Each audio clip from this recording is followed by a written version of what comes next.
Welcome back, Flare community. I hope you're all well and having an incredible day as always. And in today's video, we're actually going to be listening in to a keynote speech delivered by Flare's CPO, Chief Product Officer.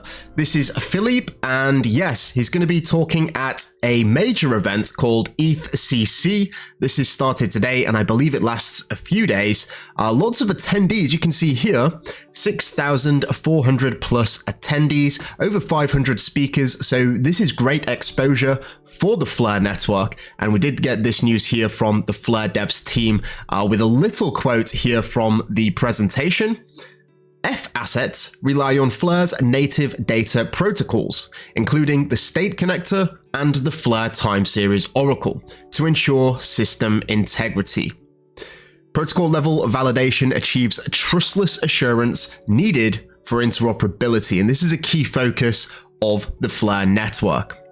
So with that in mind, what we're going to be doing is listening in here. I've got it all set up. I'm going to make this full screen and we'll see what Filip has to say about the multi-chain information transfer. Let's go. Okay, so hi. So Flare, yeah. Multi-chain communication. It's not really communication. It's transferring information, because you're not just sending stuff around. You make sure that what you're sending around is correct, and you make sure that what you're sending around is useful.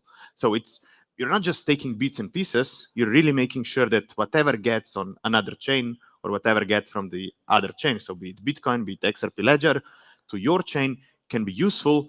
And as I said before, as a hot take, there are just some bridges that you don't cross. So security is paramount. When you're creating your architecture, you really need to make sure that the bottom line, the bottom building block, is not going to break. Not when you scale to ×5, not when you scale to ×10. You have to create the setup in such a way that you can survive for a while. And yeah, it's a bit of a difficult process, but we did it, and there are some nice points that I'm going to show today. Okay. So yeah, multi-chain communication. Why do we really need it? So pretty much very simple. So nothing lives in isolation. So yes, you can have a nice blockchain, you can have a Uniswap on top of it, you can have a DEX, you can have a lending protocol, but that's about it. Everybody's doing this. And as we've seen today, and that's pretty much the main point of both the app chain thesis and the multi-chain day, you need specialization. So you need specialization if you want to be gas efficient, you need specialization if you want to get data, and you need specialization if you want to get liquidity to a point, to a specific piece where you need it. And moving this, either information or the liquidity, but liquidity is pretty much just information about who's holding the ERC token, is problematic. But the fact is that you can't live on one chain, and furthermore, you can't live without the external outside world. And that means that your dApps can't live in isolation. That means that nothing that you do can't be in isolation. At the end, there's some social element involved. So A, you need to interact with other chains, that's a given. And B, you need to interact with the external world, preferably in a bi-directional way. If you're not doing this in a bi-directional way, that just means that you are some sort of a mirror, some sort of a checkpointing system when people can observe what's happening on-chain, but you have no real effect on an off-chain world, which means that you can't process a payment, which means that you can't do anything. You can just be some sort of an archive. And you can't really do this. So why we decided to change this? We said, okay, let's do it a bit differently. Treat the chain itself as yet another data source. So treat other chain, treat a Bitcoin kind of sort of a price. Treat Web2 data point as yet another data source, and let's see if we can aggregate this on-chain. This was the first step, so aggregating stuff on-chain. And the second step was, okay, so now we have everything on a single chain, and if I go back a few slides, now we are again in isolation. It's just that no other chain can see this. So we then had to solve another problem. So getting all this info in securely and safely, and then you have to get it out in pretty much the same way. So how do you do this? Well, firstly, you have to decide and you have to define what your data points really are. Like I said, so if you want to make no compromise on a specific things, you firstly need to know what's going to happen. So we focused on 3 different oracles. So FTSO as a probabilistic data source when we don't explicitly define what we can really do. So probabilistic data are numbers when you can get a good approximation, even though you might be a bit off. The next step was deterministic data. So I really want to know what has happened on a Bitcoin. Has this guy paid me 10 Bitcoin under this time limit to my specific address? You can't make a mistake here. It either has happened with some metadata or hasn't. It's not, oh, they might have paid you, you might have gotten 99.9 Bitcoin. No, it's specifically this thing. And then the third thing is, how do you make this oracle in such a way that the communication is bidirectional? I want to get information from Ethereum to my chain, but I also want to push all my information to another chain, preferably with the same security assumptions and preferably with the same speed and same performance as on my chain. And this is not that simple, but takes a bit of time. Okay, so what does it mean? Well, yeah, you have to consider both pieces of the puzzle. So do you gather the data or do you consume the data? You have to think about optimal data acquisition platform. So, okay, we're going to acquire data possibly off-chain in our case. So we're going to have all the validators acquire data, all the validators check what's happening. And then you have to decide on an optimal data consumption platform. Okay, we're going to put this data on Flare, but here's this interoperable multi-chain thing. Okay, we have a very nice data piece about something that has to happen. Let's put it on an EVM when you can settle on this. So we have a very nice data piece about a very fast payment that has to happen. Well, Stellar might be interested. We have a big chain that's getting a new side chain. Can they use something about the weather information? Well, they might be the optimal data consumption platform. And you always have to decide between acquisition costs and when you're going to use them. So you probably all know that pretty much the main source of data for crypto community is Twitter.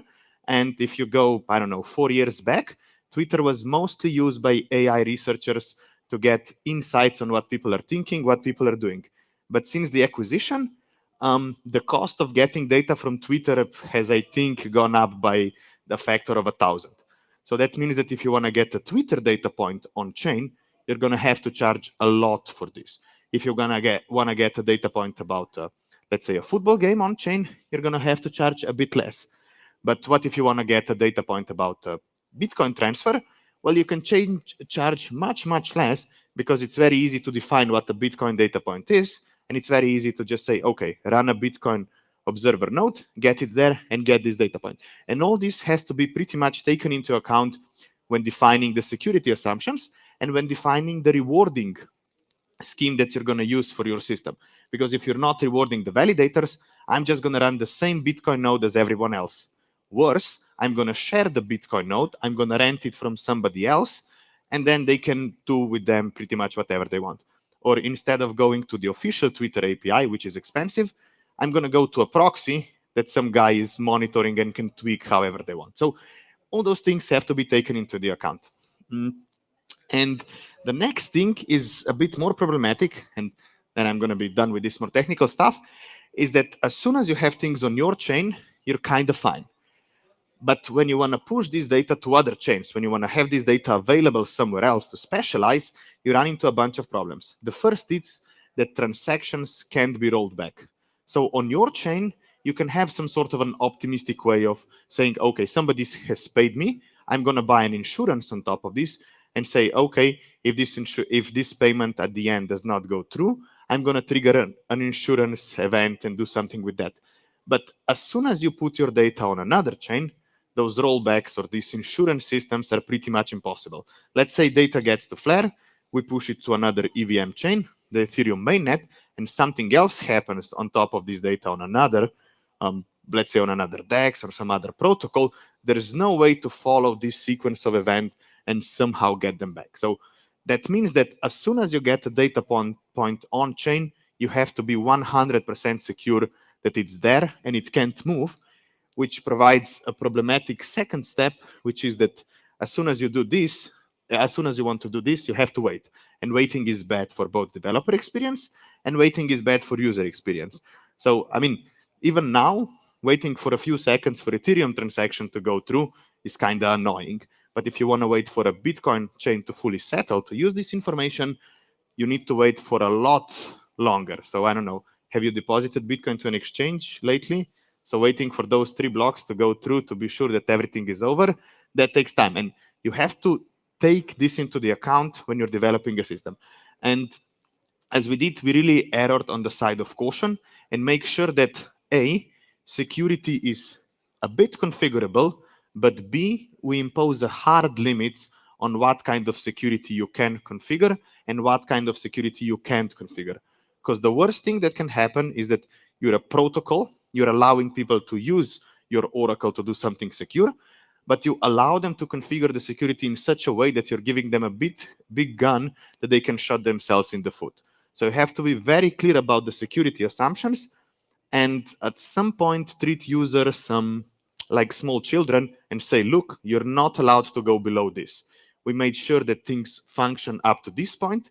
We know it can be problematic, but we can settle a Bitcoin transaction and give you information in less than 10 seconds. No way. Even if you want to do it, even if you understand all this, even if you signed 10,000 pages of terms and conditions, some things are off the limit. Like I said, so you can't compromise on some things on behalf of user experience, because at the end, people are going to forget about this. People don't care about security because security is like insurance. They don't care until they really need to. And you have to be the person that's providing them this necessary limit, saying, look, this is where the assumptions are starting to break. Okay, so how do we solve this? Well, we said the following. So we already have a validator set. So we already have the block builders on our network. And we have a nice economic security on top of this. So proof of stake, it's easy to reason, easy to implement, and it has been battle tested. That's the important thing. So you're not developing something entirely new, and it's nice to enforce it. So what we did, we said the following. Okay, so we're going to add the data protocols on top of this and say to all the validators, to all the block builders, you have to do all this stuff. You have to build a block, you have to provide data, and you have to look at some other chains to know what's happening. And in this way, we just bundle the security together, making sure that you can't just cheat on one small thing. And since we're a layer one, we can be creative enough so that we can impose this on validators. If you're in a protocol on another chain, you can't impose anything on validators. But the layer one can require the validators to do something. And then you have a bunch of things you can build on top of this. You can do some restaking, you can have tokens, and all this. So what we did, we bundled this role. So we bundled the role, we bundled the stake, and we created an entity-based system. So you are a validator, you provide new blocks, so you have to run some nodes, but you also have to run these 6 addresses that correspond to your data provisioning system. And as soon as you do something bad in one of those 6 addresses, your nodes are also penalized. So this makes sure that at any point, whatever you're doing in all the necessary protocols on a layer one, we make sure that you're fully invested in the system, be it price provisioning, be it on looking on the Bitcoin side, or just making new blocks. Making blocks is easy. You just spin up an RPC, you stake something to it, but providing data, this is the expensive but crucially needed part. So those are these entities. And the most important thing they do is they provide the signing policy. So instead of just building blocks, they also provide their identity in sort of this public key here and the identity address. And this gives us a nice signing policy, pretty much a small snapshot of what's happening on chain. And with this thing, what you can do is, okay, so we have a validator set, we know what their snapshot is, and then we can say, okay, anyone that can verify this validator set, anyone that can verify this very large set of signers can also do this somewhere else. And you only have to solve the liveness problem. So we have a signing policy, we have a specific set of rules who can update the price, who can update the Bitcoin transaction, and who can update the information about some weather event. And now we can relay this signing policy, we can relay this, let's say, huge committee, which is effectively our own chain in a snapshot, to some other chain. And by doing this, you pretty much allow the same security assumptions of your oracle to be used everywhere else by pretty much the same validator set, the same stake, and same usability properties. And then there's some things that you have to implement on top of this. So to provide these snapshots, you need somebody to do it reasonably fast. So you need to have some liveness guarantees on top of this. But within crypto, so that's kind of easy to solve. So what you do, you have a nice liveness service on top of some additional staking protocol that allows you to penalize people that are not ensuring up-to-date information and up-to-date updates, and you can have a staking on the bottom to make sure that at some point they are getting some rewards. And since you're providing a lot of data to existing protocols, it's relatively easy to get some information, to get some data, to get some revenue at the end out of those. And you can use this to reward the providers of this liveness service, and also to make sure that those that are staking to it work in the same way. So this allows us to pretty much take a snapshot of our stake and mirror it to other networks. And by this, you get the whole system of the data points, the whole security assumptions, everything. And yeah, and moving back, so you pretty much arrive at the same problem, but you have the correct solution. So we have an immutable blockchain. When you take a snapshot, you put things on, and now you're sure that the same security of this thing can be easily applied in bidirectional communications, not only to other blockchains, but also to, let's say, Web2 data processing services, as long as you keep this signing policy updated. So it allows us to pretty much mirror our stake, mirror the information in our stake to other stuff, and then use the data points we're gathering in just one place somewhere else. This is pretty much a bit more complicated things of how, a bit more complicated way of saying this. And just a few things. So what this currently powers, so we can power a very nice XRP product. So pretty much bridging fully trustlessly XRP from XRP ledger directly to an EVM chain, knowing that each piece of this bridge is secured by the same stake as the block building. So this allows you to have a chain when you don't have the weakest link, but you know that each link has the same economic security. And yeah, that's about it. So how do you make sure that you can impose a lot of additional work on people while still allowing them to use it somewhere useful? Okay, thanks. And there we have it, guys. I thought that was a great speech by Filip. And there is another video actually that I will share. It's him on a panel, I think, of 4 or 5 other people.